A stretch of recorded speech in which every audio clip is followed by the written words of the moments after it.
मैं सब्जेक्ट है। इसलिए इसलिए सवाल किया कि आज जो कैबिनेट की मीटिंग थी उसमें भी प्राइम मिनिस्टर शहबाज शरीफ साहब ने बड़ी मुबारकबाद दी।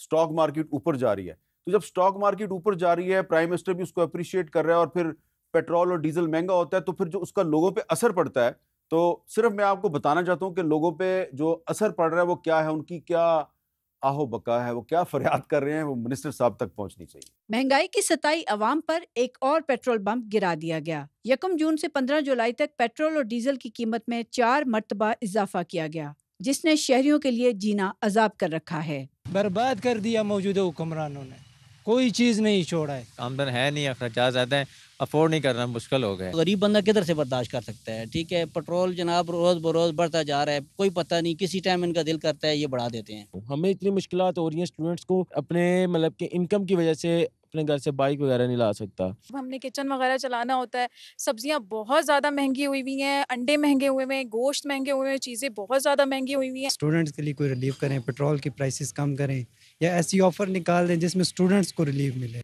पेट्रोल और डीजल की कीमतों में इजाफे के असरात सब्जी फ्रूट समेत अशियाए खुर्दोनोश की तरसील की लागत पर पड़ते हैं, जो शहरियों की कुव्वत खरीद को मुतासिर करती है। शहरी दुहाइयां देते हैं कि महंगाई कम करने के दावों पर वोट मांगने वाले उन्हें जीने के लिए कुछ तो रिलीफ दें। कैमरामैन मोहम्मद यूसुफ के साथ राशिदा शोएब, कैपिटल टॉक, इस्लामाबाद। अच्छा, ये मैंने आपको इसलिए सुनवाया कि पब्लिक की सेंटिमेंट्स का आपको पता है, क्योंकि आप एक elected member of the parliament हैं। लोग ये कहते हैं कि जब हुकूमत पेट्रोल सस्ता करती है तो उसका हमें फ़ायदा नहीं होता, लेकिन जब ये पेट्रोल महंगा करते हैं तो हर चीज़ महंगी हो जाती है, सस्ता करते हैं तो हर चीज़ सस्ती क्यों नहीं होती? देखिए मीर साहब, जो वज़ीर-ए-आज़म साहब का आपने बयान काबीना का सुनाया जिसमें वो स्टॉक मार्केट के बारे में बात कर रहे हैं, उसमें उन्होंने ये कहा था, मैं वहाँ पे मौजूद था, हाँ। कि ये लोगों का जो सरमायादार आपका है उसका सेंटिमेंट की एक रिफ्लेक्शन है कि जी आप क्या वो मुश्किल रास्ता इख्तियार कर रहे हैं जिसके अंदर आपके हुकूमत के जो वसाइल और जो आपके अखराजात हैं उसके दरमियान बेहतर बैलेंस आ रहा है कि नहीं आ रहा, ये उसकी रिफ्लेक्शन है। तो वो तो यकीनन ये मुश्किल फैसले जो किए हैं, जब आपने कीमत पूरी रिकवर करने के लिए अवाम के ऊपर बोझ डाला है तो हुकूमत के ऊपर तो बोझ कम हुआ है ना। पर मैं आपसे गुजारिश ये कर रहा हूँ, मेरे भाइयों ने जो ये तकलीफ का इजहार किया, अगर मैं ये ना करता मीर साहब तो क्या होता? खुदा ना खास्ता आईएमएफ के साथ प्रॉब्लम आती। आप वो वक्त भूल गए हैं जब 8-8 हज़ार कंटेनर हमारे हम्म। खड़े हुए थे समुद्रों के ऊपर, हमारे पास डॉलर नहीं थे कि हम उनको सेटल कर सकते। रोज 10 रुपए करेंसी के रेट में फर्क पड़ता था, रुपया 2 रुपए का फर्क पड़ता था। आपकी वहां पे शेल्फों के ऊपर वहां पे प्रोडक्ट्स अवेलेबल नहीं होती थी, अस्पतालों में दवाइयां नहीं होती थी। तो ये दूसरा रास्ता था, या उसकी कीमत ये होनी थी कि हम खसारा बढ़ाते, नोट छापते, महंगाई 50% होती, लोगों की आमदनियां वहीं पे बरकरार रहती। पेट्रोल 100 रुपए का या 200 रुपए का जरूर होता, बट वो खरीद ना सकते क्योंकि खाने की और बाकी की चीजों की वजह से उनकी कुव्वते खरीद इतनी बर्बाद हो गई होती कि वो पेट्रोल वो खरीद ही ना सकते। तो there is no easy solution. मैं आपसे जो गुजारिश कर रहा हूं वो ये है, हमें अगर पाकिस्तान के ये जो बुनियादी मसाइल हैं, जब तक उनके ऊपर काबू नहीं पाएंगे, हम उनकी अलामात को डिस्प्रिन से अब ठीक नहीं कर सकते हैं। अच्छा, हमें सर्जरी करके इन हालात को ठीक करना है। अब एक सवाल है जरा सियासी किस्म का। सर। आज की कुछ डेवलपमेंट्स हैं जी कि मुल्क के मुख्तलिफ हिस्सों में शदीद बारिशें भी हो रही हैं, लेकिन इन बारिशों के बावजूद कुछ अपोजिशन पार्टीज और ताजर जो हैं वो हड़तालों के ऐलानात कर रहे हैं। आज अमीर जमात इस्लामी हाफिज नईमुर रहमान साहब ने एक प्रेस कॉन्फ्रेंस की है और उन्होंने पेट्रोल की कीमतों में इजाफे और शुगर माफिया के खिलाफ 18 जुलाई को उन्होंने जनाब हड़ताल का ऐलान कर दिया है। और कराची चैम्बर ऑफ कॉमर्स जो है उसने FBR के खिलाफ 19 जुलाई को हड़ताल का ऐलान कर दिया है। मौलाना हिदायतुर रहमान जो है बलूचिस्तान असम्बली के मेंबर हैं और उन्होंने जनाब जो बलूचिस्तान का बॉर्डर है उसकी बंदिश और लापता अफराद के मामले पर कोयटा से इस्लामाबाद की तरफ 25 जुलाई को लॉन्ग मार्च का ऐलान कर दिया है।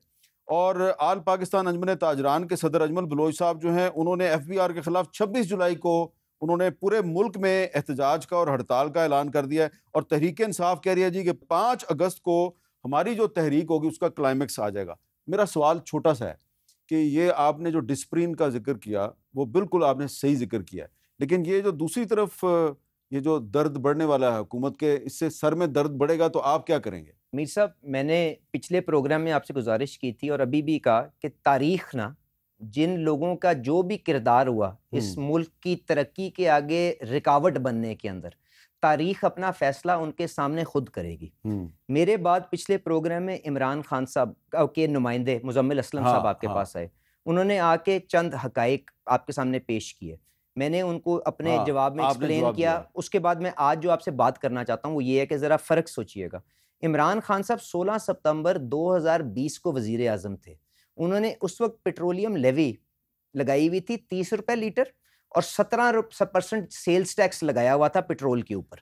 आज 17% अगर मैं पेट्रोल की कीमत पे लगाऊं तो तकरीबन 40-45 रुपए बनता है, तो 70-80 रुपए के करीब ही तकरीबन लेवी आज भी लगी नहीं, हुई है। लेकिन मेरी अर्ज सुनिएगा। इमरान नहीं खान के दौर में पेट्रोल था 150 रुपए लीटर और आज अब 350 रुपए नहीं लीटर। साहब, उसके पीछे तो बहुत से और भी वजूहात। मोरक्कात थे ना। चले डॉलर आप की क्या कीमत थी, मैं आपसे जो बात कर रहा हूँ लेवी के ऊपर 17% सेल टैक्स था सितंबर 2020 के अंदर, 30 रुपए लीटर लेवी थी। आज भी शहबाज शरीफ साहब की तकरीबन उतनी ही लेवी है। जब उनको वोट ऑफ नो कॉन्फिडेंस का सामना हुआ हाँ, तो उन्होंने दोनों खर्चे भी जीरो कर दिए और सऊदी अरेबिया से सस्ता डीजल भी बेचना शुरू कर दिया और पाकिस्तान को धकेल दिया दिवालियापन की तरफ। तो तारीख ने अपना फैसला तो खुद दे दिया ना। मेरे ऊपर भी वक्ती तौर पे लोगों की तकलीफ है, उसका मैं जिम्मेदारी क्यों मैंने फैसला किया मैं लेने को तैयार हूं, उसकी कीमत भी देने को तैयार हूं, पर तारीख इसके ऊपर फैसला करेगी पाकिस्तान के लिए बेहतर फैसला किया बुरा फैसला किया। अब आ जाए, आपने जो बात की कि ताजिर और बाकी दोस्त जो एहतजाज करने जा रहे हैं। अब मीर साहब, मैं कल फाइनेंस मिनिस्टर साहब के साथ, प्राइम मिनिस्टर साहब ने एक हिदायत पे कमेटी बनी थी, मैंने कल उनके साथ मुशावरत की। अब वो किस चीज के ऊपर एहतजाज कर रहे हैं एक सेकंड के लिए हम देख लेना। और आप पाकिस्तान के सबसे बड़े जर्नलिस्ट हैं, आपका शो सबसे पॉपुलर प्राइम टाइम शो है, मैं आपके सामने हकाइक पेश कर देता हूं और आप उसके ऊपर फैसला सुनाइएगा, वरना आपके व्यूअर्स फैसला सुनाएंगे। गुजारिश ये है कि हमें पेट्रोल के ऊपर टैक्स क्यों लगाना पड़ता है, क्योंकि हम आमदनियों को लोगों की मैप नहीं कर सकते। लोग बड़ी बड़ी गाड़ियों में फिरते हैं पर आमदनी का टैक्स कोई नहीं देते, इसीलिए हमें पेट्रोल की कीमत के ऊपर लाद के गरीब आदमी से भी पैसा वो रिकवर करना पड़ता है। यही वजह है ना। आज ताजिर भाई हमारे किस चीज की डिमांड कर रहे हैं, वो कह रहे हैं कि जी 2 लाख रुपए से ज्यादा जो आपने कैश पे जो आप चीजें खरीदेंगे उसके ऊपर बंदिश लगाई है या उसके ऊपर टैक्स लगाया है, उसको खत्म कर दें। तो मीर साहब खत्म कर देना चाहिए। अगर किसी के पास डिक्लेयर्ड पैसा है और वो चेक के जरिए अगर वो पेमेंट कर देता है तो वो टैक्स सिफर हो जाता है। तो सिर्फ इसलिए कि उसने कैश से पेमेंट करनी है और वो अपने आप को इस निजाम का हिस्सा नहीं बनाना चाहता कि कल को उससे कोई पूछे ना कि तुमने ये 2 करोड़ की पेमेंट की थी, तुम्हारी आमदनी 10 रुपए ज्यादा 10 रुपए क्यों है, तो क्या ये नहीं होना चाहिए। ये फैसला है जो आपने जिसका फैसला करना है, ठीक है जी। ये बात जरूर हो सकती है जो वजीर आजम साहब ने कहा कि जी 2 लाख की जगह क्या 10 लाख की लिमिट रख ले, उनको आहिस्ता आहिस्ता आप राह रास्त के ऊपर ले आए, ये बात हो सकती है। पर अगर वो कहें कि ये कानूनी गलत है तो इसका हल क्या निकलेगा, मुझे बताएं, अगर हमने पेट्रोल भी सस्ता करना है। दूसरी बात, वो कहते हैं कि जी आपने एफबीआर को ये इख्तियार क्यों दिया है कि सेल्स टैक्स की चोरी के ऊपर, कि वो गलत इनवॉइस जनरेट करके सेल्स टैक्स से पैसे ले ले एफबीआर से, उसके ऊपर हिरासत में क्यों लोगों को ले सकता है।